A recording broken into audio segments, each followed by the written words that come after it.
Te saluda tu amigo Joel Pérez y te esperamos en la reflexión cada día, desayunando con Jesús. Es para mí una alegría poder disfrutar de la bendición de Dios. Considero que también tú estás pensando en ello.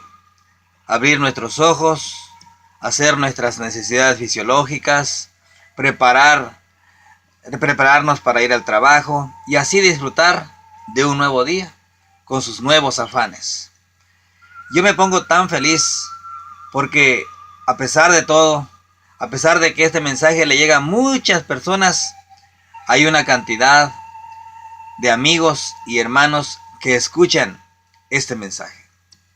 Quiero saludar a unas personas que encontré aquí en la ciudad de Willmar, en Minnesota, la semana pasada.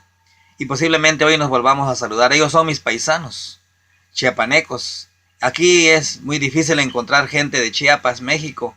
Pero cuando los encuentro me acerco a ellos y ellos se pusieron muy felices la semana pasada. También deseo saludar a mi hermana Aurora Vázquez en la ciudad de Tapachula. Esta mañana oré por ti. También deseo saludar a mi amigo Adalid Castro. Él tuvo un problema difícil en su salud el sábado pasado, pero gracias a Dios él está recuperado. En esta mañana también a su esposa, doña Carmen, que Dios la bendiga y la prospere en todo lo que ustedes hagan hoy y para siempre.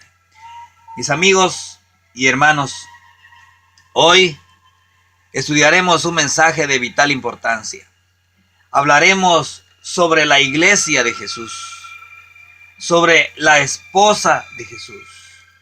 Mis amados, la iglesia de Jesús tiene instrumentos selectos que fueron llamados de forma especial y de manera directa.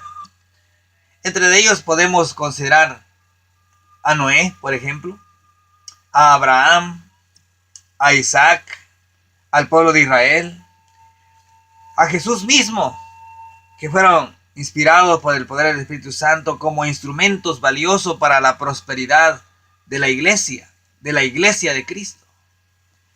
Mis amigos, la iglesia de Jesús tiene fundamentos. En San Mateo 16:18 Jesús declaró de esta manera: sobre esta roca edificaré mi iglesia, y las puertas de la muerte no prevalecerán contra ella.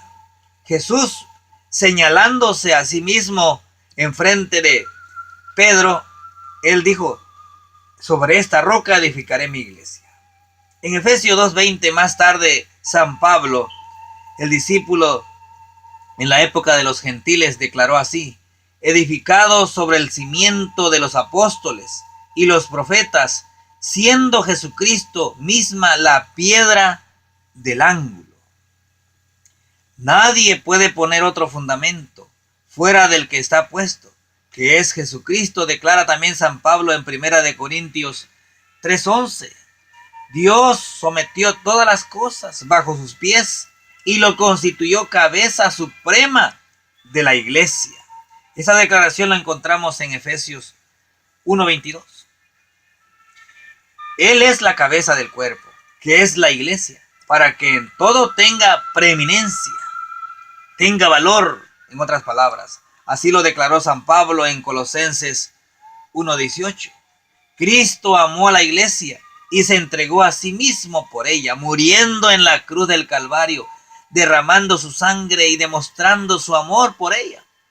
Así lo declaró Pablo en Efesios 5:25. Mis amigos, la iglesia de Cristo es una iglesia organizada. Él mismo dio a unos el ser apóstoles, a otros profetas, a otros evangelistas y a otros pastores y maestros, a fin de perfeccionar a los santos para desempeñar su ministerio para la edificación del cuerpo de Cristo. San Pablo lo mencionó en Efesios 4:11 y 12.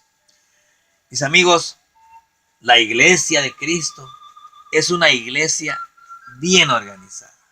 La iglesia de Jesús es una institución divina en la cual debiéramos unirnos todos porque todos estamos invitados para unirnos a esa iglesia. En Hechos 14:22 dice así: Pablo y Bernabé nombraron ancianos en cada iglesia. En San Mateo 23:8 Jesús declaró: uno es vuestro maestro y todos son mis hermanos. En Hechos 6:2 menciona: entonces los 12 convocaron a la multitud de los discípulos. Mis amigos, la iglesia es una sociedad. Está relacionado entre familias, matrimonios. En San Mateo 19:5 y 6 dice: dejará el hombre a su padre y a su madre y se unirá a su esposa, y los dos serán una sola carne. Por tanto, lo que Dios unió, no lo separe el hombre.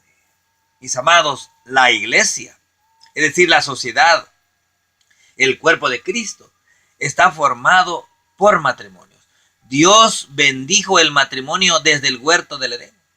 Y además ha bendecido a su iglesia, que forma parte de familias, de matrimonios. Cuando una familia se casa, prospera, tienen hijos, esos hijos crecen y nuevamente el deseo de los padres es que se casen. Piden la bendición de Dios a través de un pastor que dirija. Y ese matrimonio, esa nueva familia se une a la iglesia y la iglesia prospera. El deseo de Dios es que el matrimonio sea bendecido. Mis amados, pero cuando ya los matrimonios crecen como familia, traen los niños a Jesús como en aquel tiempo. En San Mateo 19:13 y 15 dice: entonces le trajeron a unos niños a Jesús para que les impusiera las manos y orase por ellos. Y él puso sus manos sobre ellos y partió de ahí. Cuando Jesús andaba en esa tierra, daba siempre bendición a sus hijos, a las personas que le buscaban. Hay enfermos que no podían ir a la iglesia y sin duda alguna a Jesús le daban esta información y Jesús iba a los hogares y entraba a los lugares donde estaban los enfermos y ahí él oraba por los enfermos y los ungía en el nombre de su Padre. ¡Qué hermoso! Y ese mismo Jesús a quien nosotros proclamamos es la cabeza de la iglesia y desea bendecirte a ti y a mí, mi querido amigo. ¿Saben? En Santiago 5:14 declara así: ¿está alguno enfermo? Dice el apóstol. ¿Está alguno enfermo entre vosotros? Pregunta él. Llame a los ancianos y oren por él, ungiéndolo con aceite en el nombre del Señor. Qué hermoso es la institución de la iglesia. La iglesia de Cristo. Cuando hacemos esta labor en favor de los demás sin intereses personales. La iglesia, que es el cuerpo de Cristo, para hacer una actividad espiritual, no cobra. Un líder espiritual no cobra. No cobra ningún recurso económico para orar por él. No se pide ninguna cantidad que sea llevada al templo, entregado en manos de un líder espiritual para vender, así podríamos decir, la bendición de Dios. No, la Biblia rechaza totalmente. En la Biblia podemos encontrar favores que algunos hombres de Dios hicieron en nombre de Dios, pero no cobraron. Una de las experiencias fue la experiencia de Eliseo, cuando un hombre importante llegó, pero su siervo fue tras él interesado por el dinero y dice que le cayó una lepra terrible. Mis amados, no podemos cobrar a nadie los favores de Dios. La iglesia es una bendición para la sociedad. ¿Saben? En la iglesia existe el bautismo. En Hechos 2:41 dice que en aquel tiempo las personas recibían la palabra y eran bautizados en el nombre del Padre, del Hijo y del Espíritu Santo. La iglesia cumple esta misión y para eso tampoco se cobra. Es una bendición que Dios ha dado a sus hijos, los que le dirigen la iglesia de Jesús. Al contrario, se invita a mucha gente para que se unan a esta institución divina, al cuerpo de Cristo, y sean bautizados y asegurar así la vida eterna. Mis amigos, la iglesia de Jesús tiene una relación estrecha con la verdad. ¿Quién es la verdad? Cristo Jesús. La iglesia del Dios vivo es columna y baluarte de la verdad, dijo Pablo en 1 de Timoteo 3:15. La iglesia de Cristo, mis amados, la iglesia de Jesús, tiene una misión. En San Mateo 28, 19, 20, Jesús aquí da una orden y dijo él, por tanto, id y haced discípulos en todas las naciones, bautizándolos en el nombre del Padre, del Hijo y del Espíritu Santo, enseñándoles que guarden todas las cosas que os he mandado. He aquí yo estoy con vosotros todos los días hasta el fin del mundo. Conocí a una persona en mi trabajo y él y yo conversábamos y llegamos a este texto y él me dijo, yo no cambio mi religión por nada del mundo. Yo soy católico y por lo tanto yo aquí debo estar. Y yo le dije, te felicito, es una bendición formar parte de la iglesia de Jesús. La iglesia, católico, ¿qué significa católico? Le preguntó a él y se quedó así, varado. Le digo, te explico, católico significa universal. La iglesia de Jesús es universal. Y Jesús dio la orden para que fuésemos y predicásemos el evangelio. Tú y yo tenemos que unirnos y ir a predicar el evangelio. Yo me uno contigo como buen católico que eres. Y me uno contigo para que vayamos y toquemos puertas. Y él se quedó sonriendo y me dijo, eso le dijo a los discípulos en aquel tiempo. A mí no. A nosotros no nos dijo nada, pues tú y yo somos discípulos de Jesús. Formamos parte de la iglesia, le mencionaba él, y se quedó confundido. Mis amados, hay muchas personas que desconocen verdades eternas que se encuentran en la palabra de Dios. Trabajos hermosos que Dios nos ha dejado para compartir dentro de la iglesia y que se convierte en un gozo y una alegría de ser una bendición para otras personas. Cristo, mis amados, amó a la iglesia y se entregó a sí mismo por ella para santificarla. Una iglesia gloriosa, sin mancha, ni arruga, ni cosa semejante, antes que sea santa e inmaculada. Así lo declara Efesios 5, 25 al 27. Vosotros sois linaje elegido, real sacerdocio, nación santa, pueblo adquirido. Vosotros que en otro tiempo no erais pueblo, ahora sois pueblo de Dios. Dice 1 de Pedro 2, 9 y 10. Son parte de esos versículos que estoy leyendo. Tú y yo somos especial tesoro para Jesús dentro de la iglesia. Tenemos que cumplir un propósito. Pero, ¿saben? La iglesia se ha corrompido. Ha perdido su pureza. Pero en Hechos 20, 29, 30 dice, porque yo sé que después de mi partida entrarán en medio de vosotros lobos rapaces, que no perdonarán al rebaño, y de vosotros mismos se levantarán hombres que hablen cosas perversas para arrastrar tras sí a los discípulos. ¿Saben? El Espíritu dice claramente que en el último tiempo algunos se apartarán de la fe, escuchando a espíritus engañadores y a doctrinas de demonio. Es decir, la apostasía tenía que infiltrarse dentro de la iglesia. Surgió un poder político, religioso.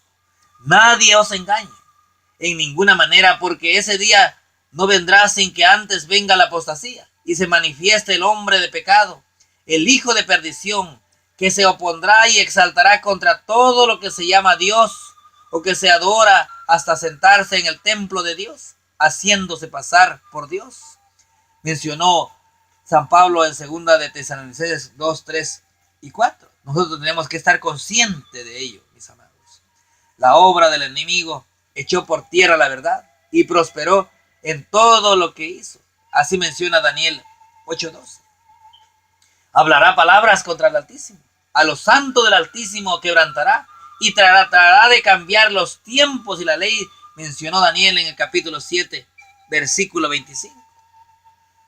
Mis amados, tú y yo tenemos que estar unidos a esa iglesia, porque la hora del juicio de Dios ha llegado. Vi volar por en medio del cielo a otro ángel que tenía el evangelio eterno para predicarlo a los moradores de la tierra, a toda nación, tribu, lengua y pueblo. La iglesia del primer siglo, en la época de los apóstoles, saben, resolvía todas las cosas, todas las cuestiones. Entonces los 12 convocaron a la multitud de los discípulos y dijeron, menciona Hechos 6:2. En segundo lugar, dice que la iglesia primitiva del primer siglo, la iglesia primitiva, solo aceptaba un único Salvador, Jesús. En Hechos 4:11 y 12 menciona que en ningún otro hay salvación, solo en Jesucristo. La iglesia del primer siglo eran salvos por la fe en Jesús. En Romanos 5:1 dice justificados por la fe. La iglesia del primer siglo también su gran esperanza era la segunda venida de Jesús. En Tito 2:13 dice aguardando la esperanza bienaventurada y la manifestación gloriosa de nuestro gran Dios y Salvador Jesucristo. La iglesia del primer siglo guardaban los 10 mandamientos. En primera de Juan 3:2, la segunda parte dice guardamos sus mandamientos. La iglesia del primer siglo reposaba en el sábado, según Ezequiel 20:20, y santificad mis días de sábado y sean por señal entre mí y vosotros. La iglesia del primer siglo creían que los muertos están durmiendo, según primera de Tesalonicenses 4:13. Dice, tampoco queremos, hermanos, que ignoréis acerca de los que duermen. La iglesia del primer siglo cuidaba de su cuerpo como templo de Dios. En 1 Corintios 6:19 dice, ¿o ignoráis que vuestro cuerpo es templo del Espíritu Santo? La iglesia del primer siglo, mis amados, se bautizaban por inmersión, siguiendo el ejemplo de Jesús. Hechos 16:36 dice, aquí hay agua. ¿Qué impide que yo sea bautizado? Dijo este hombre a Felipe, deseando unirse a la iglesia de Jesús. La iglesia del primer siglo, mis amados, tenían muy buenas normas de conducta. En Filipenses 4:8 Pablo declaró así, por lo demás, hermano, todo lo que es verdadero, todo lo honesto, todo lo justo, todo lo puro, todo lo amable, todo lo que es de buen nombre, si hay virtud alguna, si algo digno de alabanza, en esto pensad. La iglesia del primer siglo, mis amados, creían en el espíritu de profecía, según Efesios 4:11, y él mismo constituyó a unos apóstoles y a otros profetas. ¿Saben? Cuando Jesús venga a esta tierra y lleve a su iglesia al cielo y lo presente a su Padre como un trofeo, él dirá, aquí está la paciencia de los santos, los que guardan los mandamientos de Dios y tienen la fe de Jesús. Cuando leemos este versículo, pensamos en nuestra iglesia, la iglesia adventista del séptimo día, los que guardan los mandamientos de Dios y tienen el testimonio de Jesucristo. Porque el testimonio de Jesucristo es el espíritu de profecía. Leyendo Apocalipsis 12:17 y 19:10, así lo menciona. Entre la confusión y la apostasía del fin del tiempo, hay una iglesia que en fe y prácticas armonizan con la iglesia cristiana primitiva y que con justicia pueden ser identificadas como el pueblo de Dios. La iglesia adventista del séptimo día, como Noé lo hizo en su tiempo, ella es hoy la encargada de invitar a un mundo en rebelión en prepararse para evitar una destrucción. Y como Noé en su día lo fuera el arca, hoy el arca de la salvación es la iglesia verdadera. Pertenecer a ella es viajar en el vehículo seguro, mis amados. Mis ovejas oyen mi voz, dijo Jesús. Yo las conozco y me siguen. Yo les doy vida eterna y jamás perecerán, ni nadie las arrebatará de mi mano, dice San Juan 10:28-29. Mi querido amigo Adalí Castro, Dios te ha dado la oportunidad de vivir nuevamente y de caer en manos de los médicos y del médico divino. Él está abriendo sus brazos para a ti, a tu esposa y a tu familia. Ven a Jesús y así podrás disfrutar de esa bendición total que muchos que forman parte de la iglesia estamos disfrutando. A pesar de los desdenes, de los problemas, no tenemos que soltarnos de la mano de Jesús, porque Él es la cabeza de la iglesia. Él desea estar junto a ti. Mi amigo Castro es una persona que lo he conocido por muchos años. Trabajé 9 años con él. Él es oriundo de del país de Honduras. Cuando nos vimos la primera vez por ser mexicano y no lo sé, o tal vez por la fe que profesaba, como que no competimos, pero nos llegamos a ser buenos amigos. Ahora yo he orado 2 veces con él de manera directa, a través de vía telefónica. Qué hermoso es. Mi amigo, Dios está invitando. Y así a todas las personas que escuchen este mensaje, Dios está dándoles una oportunidad en cualquier circunstancia adversa de la vida y superamos. Dios está dando la oportunidad para que entreguemos nuestra vida a Jesús, nos bauticemos y consagrémonos a un servicio que Dios nos está invitando a hacer, formando parte de esa esposa, la iglesia de Jesús. Que Dios te bendiga, que tengas un lindo día, un buen provecho en este desayuno. Muchas gracias.